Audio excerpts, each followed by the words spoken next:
Mesdames, Mesdemoiselles et Messieurs, bonjour, chers téléspectateurs, fidèles auditeurs, fidèles téléspectateurs de Lab TV. Merci beaucoup de rester avec nous. Dans notre parcours et dans notre périple pour Niamey, la capitale nigérienne, nous avons décidé de déposer nos valises à Parakou afin de rencontrer, de discuter avec les acteurs de la langue, des langues du moins, et pour comprendre un peu ce qui se fait, quelle est la vie linguistique à Parakou, quelles sont les langues étrangères qui sont les plus prisées. Nous avons aujourd'hui la chance de rencontrer une organisation qui milite pour la promotion de la langue anglaise, surtout dans la partie septentrionale du Bénin. Et cette organisation fait beaucoup de choses. La partie septentrionale, vous savez, longtemps n'est pas trop connue pour des centres, des cabinets de langue, mais au fil des ans, il y en a qui se sont créés, qui se sont installés, au point où ils en sont arrivés à mettre en place une association qui milite pour la promotion de ces centres-là. Nous sommes ici avec son responsable, Monsieur Santana. Monsieur Santana, bonjour. Bonjour, monsieur. Alors, dites-nous, pourquoi créer une association des cabinets de langue, des centres de langue, au lieu que les centres fonctionnent indépendamment? Alors, merci. Je rappelle d'abord qu'il s'agit bien d'AFLA. AFLA qui voudra dire l'Association des formateurs en langue anglaise du Bénin. Et cette association regroupe les formateurs des différents centres, pas directement les centres, mais les formateurs en anglais de ces centres-là. Et l'association a vu le jour pour renforcer les formateurs, pour vraiment assainir ce secteur-là, afin que le monde sache ce qui est fait dans ce domaine et que cela soit vraiment visible aux yeux de tous. Alors, qu'entendez-vous par assainir le secteur? Bien, plusieurs personnes se lèvent du jour au lendemain et disent qu'ils sont des coachs de langue, qu'ils sont des formateurs en anglais, mais qui n'ont suivi aucun parcours, qui n'ont aucun parchemin. Et quand nous avons remarqué cela, nous avons dit, mais il urge que quelque chose soit fait dans ce sens-là. C'est pour ça que l'association a été mise en place afin de former ceux qui aspirent à devenir des formateurs en langue et également de recycler ceux qui étaient déjà dans le domaine et de les certifier. Donc voilà ce qu'on est en train de mettre dans Assani, ce secteur-là. Et j'imagine que AFLA elle-même, c'est une association bien reconnue. Oui, AFLA a vu le jour en 2022 et elle suit actuellement son processus d'enregistrement officiel dans les registres du Bénin. Donc, je crois que c'est un peu ça. Alors, comment comptez-vous certifier des formateurs alors que vous-même, vous n'êtes pas encore certifié entre griffes? Oui, justement, voilà pourquoi AFLA n'est pas en train de dormir. AFLA est en train de travailler durement à ça pour la certification parce que c'est déjà en cours. Donc d'ici probablement le mois prochain, ce sera officiel. Et AFLA aussi est en train de faire un partenariat officiel avec l'université de Parakou, plus précisément la Flash, qui regorge la faculté d'anglais. Donc, ce partenariat va permettre de vraiment certifier tous ceux qui prendront part à AFLA pour devenir des formateurs officiels et connus. Alors, depuis 2022, quelles sont les activités principales de AFLA? AFLA a une seule activité principale qui est le gala des fans et professionnels de la langue anglaise et qui est déjà à sa deuxième édition. Nous avons fait la deuxième édition en février, au mois passé du moins, en prélude aux journées internationales de la langue anglaise. Et à part cette activité phare, nous faisons également d'autres activités comme des mini-conférences et également des talk-shows qu'on fait très régulièrement au grand public. D'accord. Donc voilà ce que AFLA est en train de faire pour le moment comme activité. Alors, quelles sont les conditions pour adhérer à AFLA, si on peut le dire ainsi? Voilà, pour adhérer à AFLA, il faut d'abord être un étudiant régulièrement inscrit dans le département d'anglais, que ce soit à Parakou, à Cotonou ou n'importe où d'ailleurs, et avoir le minimum de niveau qu'est la licence en anglais, et avoir le désir de devenir formateur en anglais. Et là, vous pouvez déjà penser à nous appeler, et nous vous aidons avec des enseignants qualifiés de la didactique de la langue anglaise qui vous encadrent, qui vous forment, et là vous sortez vraiment formateur de la langue anglaise. Formateur, et je pense aussi, bon, j'imagine aussi que avant même de devenir formateur, soi-même on doit être bon locuteur de la langue. Forcément, vous ne pouvez pas être formateur sans être très bon dans la langue. C'est pour ça qu'on a exigé d'abord le niveau de licence pour savoir que vous avez un background.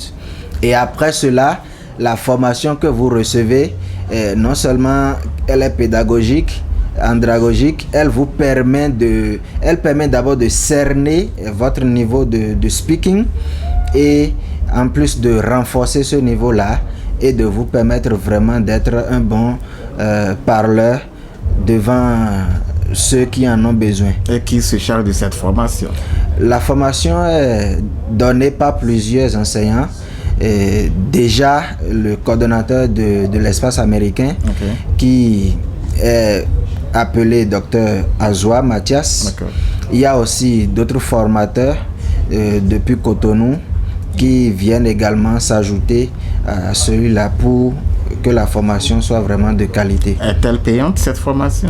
Oui, bien sûr, la formation n'est pas gratuite, elle est payante et elle est sur 6 mois. Et la formation, elle est à 150 000 pour les 6 mois. D'accord. Mais vous sortez, vous êtes certifié et votre certification peut être utilisée partout où besoin se fera. Et tout centre de formation qui aura besoin d'un formateur en langue certifié, d'un formateur en langue en qui il peut avoir confiance, en qui il peut dire bon, je sais que celui-là peut me donner le résultat escompté. Je crois que ces centres-là devraient normalement prendre part à AFLA pour être sûr de ceux qu'ils recrutent comme formateurs en langue anglaise. Et les centres peuvent également envoyer leur personnel pour le renforcement? Pour le renforcement, voilà, justement. Donc, tous les centres qui ont déjà de personnel et qui pensent qu'ils veulent renforcer leur niveau, ils peuvent déjà envoyer leur personnel pour le renforcement de niveau. Bon, il se pose un problème. La plupart des formateurs, certes, ils ont un niveau pas mal. Bon, la plupart n'ont pas connu une expérience anglophone, un bain linguistique dans un pays anglophone. Est-ce que cela ne pose pas un problème? Oui, nous avons pensé à cela et nous nous sommes dit au cours des 6 mois de formation que l'intéressé viendra suivre à AFLA, il sera amené à aller faire un bain linguistique d'1 mois au Ghana ou au Nigeria, avec lesquels nous sommes déjà en train de tisser de partenariats. Et d'ici là, officiellement, quand nous allons lancer la première vague de formation, ce partenariat serait déjà en place et ces formateurs-là iront faire ce bain linguistique afin de vivre les réalités de la langue. Donc voilà. Alors, est-ce que vous avez associé des professeurs d'université, des enseignants de l'université de Parakou, pourquoi pas aussi des enseignants du secondaire? Oh, je ne sais pas. C'est ce que je viens de dire à l'entame. Il y a d'office le docteur Azoua qui est associé. Il y a le chef département de la langue anglaise, docteur Combieni Didier, qui est également associé. Et il y a également d'autres enseignants du collège qui sont également associés. Et je crois que c'est un peu ça. Alors, de combien de membres parlons-nous aujourd'hui, à ce jour? À ce jour, AFLA est à 9 membres Bientôt, nous allons peut-être passer à plus. 9 membres, centre ou bien coach? 9 membres centre, je dirais. D'accord. Voilà, 9 membres centre. Et quand nous allons parler de coach, il y a actuellement 5 qui sont coachs officiellement et qui sont des formateurs à AFLA. D'accord. Je parle de ceux qui sont... Bon, vous n'avez pas encore lancé une vague de formation? Pas encore, mais c'est en cours. Très bientôt, on va lancer la toute première vague de formation des formateurs en langue anglaise. Vous avez récemment organisé votre récent gala qui a connu, nous avons suivi sur les réseaux sociaux et tout, vraiment du succès. Alors, quels sont les partenaires qui disons, ont vraiment contribué à ce succès? Voilà, en avril dernier, comme je le disais à l'entame, nous avons fait la 2e édition du Gala des professionnels et fans de la langue anglaise. Et nous avons reçu plusieurs partenaires. D'accord. Déjà, LabTV qui a été un grand partenaire. Et le Centre américain de l'Université de Parakou, qui n'est pas resté de côté, qui nous a fortement soutenus. Il y a Dabaro TV qui est venu en appui, plusieurs télévisions également de la place, sans oublier le rectorat de l'université de Parakou, fortement représenté par la 3e vice-rectrice de l'université de Parakou, qui d'ailleurs a été la marraine de cet événement-là, et ce qui a fait que l'événement a été un grand succès et d'une grande réussite. D'accord. Alors, est-ce qu'on peut déjà connaître le nom de ces 9 membres dont vous avez parlé?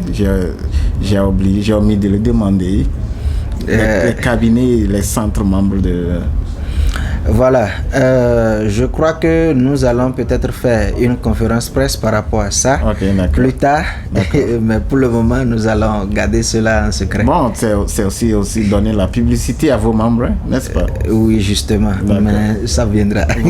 Vous le gardez pour l'instant. Voilà. Pas de souci, l'FTV pourra toujours revenir pour cette conférence de presse. Alors, une dernière partie, question, qui est pour nous très importante, mais aussi pour les téléspectateurs. Alors, quelles sont les perspectives pour AFLA? Vous venez de naître, mais vous avez des ambitions. C'est vrai, AFLA Bénin a beaucoup d'ambitions. AFLA Bénin se veut une grande organisation pour vraiment faire vivre les formateurs de langue anglaise de leur métier. Parce qu'aujourd'hui, nous constatons que, puisqu'on l'avait dit, les gens se lèvent et se disent « Bon, je suis formateur en anglais ». Et d'autres vont jusqu'à créer des centres de formation et commencent par faire des formations. C'est vrai, parmi ceux-là, il y a plusieurs qui sont bons, d'autres qui ne sont pas bons et tout ça. Et ce qui fait qu'ils n'arrivent pas à vivre de leur métier. C'est vrai, ils sont dans le domaine, mais difficilement ils arrivent à joindre les deux bouts. Et nous l'avons constaté à Parakou, nous l'avons constaté à Boycon, et nous avons constaté cela à Porto-Novo également, parce que nous avons fait des tournées pour voir comment ça se passe. Donc, AFLA Bénin veut vraiment aider ces gens-là à vraiment vivre de leur métier. Et pour vivre de leur métier, si ce domaine n'est pas tamisé, ascerni et ne vient pas créer un centre, ne vient pas former qui veut, je crois que déjà à partir de là, le formateur devient quelqu'un d'important et le contrat de formation également sera revu parce que chacun donne le montant qu'il veut à la formation, ce qui fait que quand quelqu'un veut se faire former, il dit bon d'accord, de l'autre côté c'est à moindre coût, je préfère aller là-bas, bien que peut-être cette formation n'est pas une formation de qualité. Et il sort et dit que les centres de formation ne sont pas sérieuses et mais quand tu vas dedans, tu n'as pas de retour. Mais cette personne a seulement fait une expérience avec un seul centre. Vous voyez? Donc, si le domaine est mieux ascerni et ne vient pas créer de centre, ne vient pas former qui veut, je crois que le coût sera revu à tous les niveaux et ce sera probablement presque les mêmes choses. Et quand quelqu'un va dans un centre de formation pour se faire former, il saura qu'il a vraiment été dans un centre de formation pour se faire former et il aura vraiment le résultat escompté à la fin. Donc, AFLA Bénin veut vraiment, si je dirais, donner à manger entre griffes à ceux qui sont déjà dans le domaine et qui n'arrivent pas à vivre de leur métier. Donc, alors, l'université d'Abomey-Calavi a organisé une première édition de la journée des langues étrangères, c'était en décembre 2022. On espère qu'il y aura une deuxième édition. Alors, qu'est-ce que AFLA compte faire pour que au moins il y ait une participation des centres du Septentrion? Bien, je crois que AFLA va ménager son programme et voir dans quelle mesure pouvoir faire représenter le Septentrion à cette journée-là, qui a d'abord d'ailleurs été inspirée de la journée des étudiants en langue anglaise qui a été instituée déjà ici à l'université de Parakou depuis 2016. D'accord. Donc je crois que AFLA va être d'un grand appui à cette journée-là qui a vu le jour l'année dernière à l'université d'Abomey-Calavi. Est-ce que vous avez un appel, ce sera votre mot de la fin, à lancer à l'endroit des autorités, des partenaires? Voilà, à tous nos partenaires et aux autres qui ont nos échos, je voudrais dire que nous joindre à AFLA Bénin, c'est vraiment contribuer à la réduction du chômage, c'est contribuer à la promotion de l'excellence, à la promotion également de la langue anglaise ici même au Bénin et dans toutes les villes du Bénin bien évidemment. Et également aux autorités, je voudrais demander qu'ils nous aident, qu'ils nous facilitent la tâche afin que l'objectif d'AFLA soit vraiment atteint. En quoi faisant vous facilitez la tâche? Nous faciliter la tâche, c'est que nous sommes au Bénin, nous savons qu'il est difficile pour les organisations de cette envergure-là de vraiment prendre de l'envol parce qu'il y a plusieurs tests et d'autres choses qui viennent bloquer, en fait, qui viennent freiner l'élan de gens, d'associations. Et je crois que déjà avec nos partenariats qu'on est en train de mener avec l'université, si déjà les autorités comprennent cela, c'est que ce sera un partenariat réussi et vite signé. Et là, on pourrait vraiment évoluer comme nous le souhaitons et on pourrait vraiment faire du grand boom dans le secteur. Comment vous contacter? Pour nous contacter, il faut simplement nous joindre au 67 34 35 77 ou au 96 45 06 47. Et nous sommes ouverts à vous écouter. J'imagine que vous êtes aussi sur des réseaux sociaux. Nous sommes sur Facebook. Vous pouvez nous joindre via AFLA Bénin, Association des formateurs de langue anglaise, sur notre page Facebook. Et vous pouvez directement nous écrire également sur nos numéros que nous venons de donner sur WhatsApp. Merci d'avoir accepté cette interview. Mesdames et messieurs, merci de nous avoir suivis et à la prochaine.